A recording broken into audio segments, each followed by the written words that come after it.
আসসালামু আলাইকুম, সবাই কেমন আছেন? আলহামদুলিল্লাহ আমরা তো ভালো আছি। সকালবেলা ঘুম থেকে উঠে দেখলাম ওয়েদারটা মানে বৃষ্টি বৃষ্টি ভাব। আমার তো খুব ভালো লাগে বৃষ্টি, আর বৃষ্টি হলে আমার খুবই ভালো লাগে। এই যে বলতে বলতে কিন্তু বৃষ্টি এসেই পড়েছে। আমি আবার বৃষ্টি দেখার জন্য বারান্দায় দাঁড়িয়েছিলাম। খুবই ভালো লাগে বৃষ্টি। আর ভাবতেছিলাম যে আজকে কি করব, ঘরে কিন্তু অনেক কাজ, মেয়েরা এখনও ঘুমাচ্ছে। ভাবলাম যে আজকে অনেকগুলো আমার কাজ করতে হবে। অনেক কাপড় জমে গেছে, কাপড়গুলো ধুবো আর রান্নাঘরটা ডিপ ক্লিন করব। রান্নাঘরটা অনেক দিন ধরে ক্লিন করা হচ্ছে না, ছেলে মানুষ তো সেইভাবে রান্নাঘর আর কি পরিষ্কার করতে পারে না। ও আর কি পুরা ঘর আমাকে মুছে দেয়, নিধির বাবা। তারপরে ভাবলাম রান্নাঘরটা ভালো করেও পরিষ্কার করতে পারে না, এর জন্য ভাবলাম যে আজকে আমি পুরা রান্নাঘরে সব কিছু সরায়া রান্নাঘরটা ভালোভাবে পরিষ্কার করব। আর এখানে কলসিটা ছিল অনেক দিন হয়ে নোংরা পড়েছিল, অসুস্থ ছিলাম অনেক দিন, এর জন্য আজকে ভাবলাম যে আলহামদুলিল্লাহ আগের চেয়ে একটু সুস্থ লাগতেছিল। আর এখানে পাশে আবার ভাত চড়াই দিছি। কি ভয় পাই?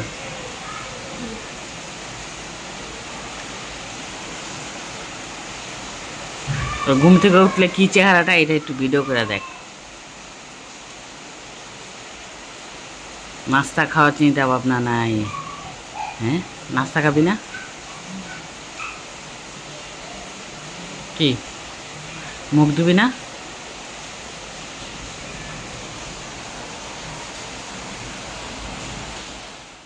কলসিটা ভালো করে মেজে পলিথিন দিয়ে বেঁধে ভাবলাম উপরে রেখে দিব। আর এখানে বলতে বলতে কিন্তু আমি মুরগির মাংসটা রান্না করে নিয়েছি, আর রান্নাঘরটাও কিন্তু ভালো করে পরিষ্কার করে নিয়েছি। আর দুপুরে আবার মেয়েরা নাস্তা খেয়েছে, এখন আবার সকালেই নাস্তা খেয়েছে, এখন হলো দুপুর 2টা বাজে। ওরা আবার নেহা আবার বলল যে আম্মু আমাকে একটু মাথায় তেল দিয়ে দাও। আমি আবার ওকে তেল দিয়ে দিচ্ছি। আসলে বড় চুল তো, ও একা একা তেল দিতে পারে না, আর শ্যাম্পুটাও একা করতে পারে না। আমি ওকে শ্যাম্পু দিয়ে দিই, মাথায় তেল দিয়ে দিই, আর চুলটাও সবসময় আমি 2 মেয়েকে আশ্রয় দিই। ওরা চুলও আশ্রাইতে পারে না। আমি মাঝে মধ্যে ওদেরকে অনেক বকি যে তোমরা কি চুলটাও আশ্রাইতে পারো না? শ্যাম্পু না হলে আমি করে দিলাম, চুলটাও তো আশ্রাইতে পারো। আর এই যে চুল কিন্তু অনেক পাতলা হয়ে গেছে, আগের মতো আর কি ওরকম ঘন নাই। এখন বড় হয়ে গেছে, মেয়েরা কথা শুনে না। ছোট থাকতে আমার কথা শুনছে, বেশি বেশি করে তেল দিয়ে দিতাম। আর এখন তো তেল মোটেও মাথায় দিতে চায় না, দিলেও বলে অল্প দাও অল্প দাও। আর দুপুরে খাওয়া দাওয়া আমাদের শেষ, এখন বিকালবেলা আবার ওদেরকে একটু নাস্তা বানিয়ে দিলাম, চিকেন বান বানিয়ে দিলাম। এটা আমি ঘরে বানিয়ে দিই ওদেরকে, ওরা খুব মজা করে খায়। আর প্রতিদিন বিকাল হইলে একটা টেনশন থাকে যে কি করব কি করব। যাই হোক, আমি যেভাবে যেটা পারি, যেটা আর কি আমার হাতে সুন্দর হয় সেটাই আমি করে দেওয়ার চেষ্টা করি। আর এই বানটা বানানো একদম ইজি, কোনো ব্যাপারই না। আর পাশে কিন্তু আমার জন্য রুটি বানিয়ে নিয়েছি, আমি কিন্তু তৈলাক্ত খাবার খাবো না, এর জন্য আমি রুটির ভিতরে চিকেন দিয়ে আমি খেয়ে নিব, আর ওরা আর ওর বাবা খেয়ে নিবে। এই বান তৈরি করেছি, ওরা এই বানটা অনেক পছন্দ করে। আর আজকে কিন্তু অনেক কাপড়ও ধুইছি, আর বৃষ্টি বৃষ্টি ভাব, তারপরও ভাবলাম যে কাপড়গুলো ধুয়ে দিই, যেহেতু অনেক দিন হয়ে গেছে, জমে গেছে অনেক কাপড়, তাই কাপড়গুলো ধুয়ে দিলাম। আর এই যে এখন ওদের গরম গরম দিয়ে দিলাম, বানগুলা খেয়ে নিবে। গতকালকে যে বুটটা রান্না করে রাখছিলাম সেটা কালকে মেয়ে খায় নাই, তো আজকে আবার বলতেছে আম্মু আমার একটু গরম করে দাও। একটু গরম করে দিতেছে, ও খাইব। ওই খায়, আমার ঘরে আর কেউ খায় না এই বুট। নিধি বাবা ওইরকম পছন্দ করে না, আর আমি তো খাই না, আর নিধিও পছন্দ করে না। ওর জন্যই রান্না করি, অল্প করে রান্না করে রেখে দিলাম, ফ্রিজের থেকে বাইর করে করে গরম করে দিই। আর এই যে ভাতের চালটাও গরম করে দিলাম, এখন রাত 8টা বাজে।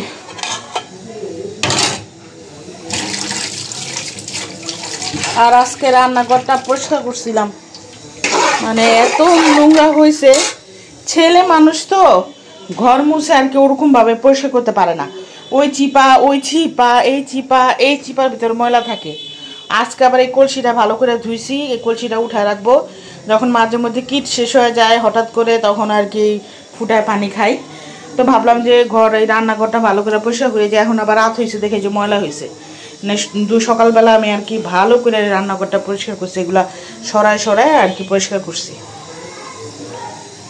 এটা টেবিলে রেখে দিই। আসলে আমি টেবিলে সব আমার খাওয়া রাখতে হয়, কারণ এই বাসায় না অনেক ইঁদুর ভরা। এই জন্য এই যে টেবিলটা আমার সবসময় বেশিরভাগই এরকম অগোছালো থাকে, কিছু করার নাই, কারণ রান্না করে তো খাওয়া রাখতে পারি না, টেবিলে এসে রাখি, এই জন্য আমার এরকম আর কি অগোছানো থাকে। আর এই যে আজকে এই যে এখন রাত বাজে 8টা। ফ্রিজটা অনেক নোংরা হয়েছিল, মানে ভিতরে পরিষ্কার করি নাই, উপর দিয়ে আর কি মুছছি, ভিতরে আমার বেশি নোংরা হয় না। এই যে ভিতরে পরিষ্কারই আছে। এই যে আমি মানে 1 সপ্তাহ পর পর বা 15 দিন পর পর ভিতরও পরিষ্কার করতে না দিয়ে মুছা ফেলাই, এই জন্য আমার নোংরাটা কম হয়। আর উপর দিয়ে বেশিরভাগ এত নোংরা হয়, এই উপরটা আর কি কাপড় ছাড়াও যে ধরা হয়, আমার ছোট মেয়ে নিধি ধরে এইভাবে, এর জন্য বেশি বলছি যে যখন ধরবা একটা কাপড় টাপড় দিয়ে ফ্রিজটা ধরবা। কি করো?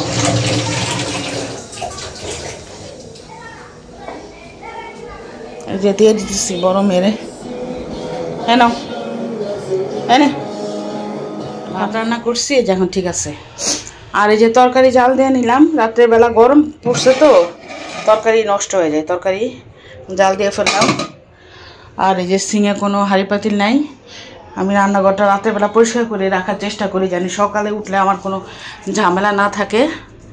এই যে রান্নাঘর পরিষ্কার, আমি লাইট বন্ধ করে দিলাম। আর এই যে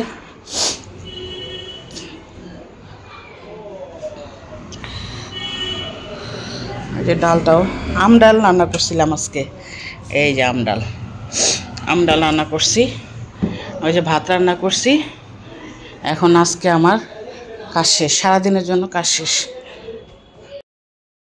আশা করছি আমার এই ভিডিওটা আপনাদের ভালো লেগেছে। যদি ভালো লাগে আমার চ্যানেলটা সাবস্ক্রাইব করবেন। আর আগের ভিডিওতে অনেকে অনেক সুন্দর সুন্দর কমেন্ট করছেন, আপনাদের অনেক অনেক ধন্যবাদ। আর সবাই ভালো থাকেন, সুস্থ থাকেন, আমার চ্যানেলের পাশে থাকেন, আর লাইক কমেন্ট শেয়ার করবেন।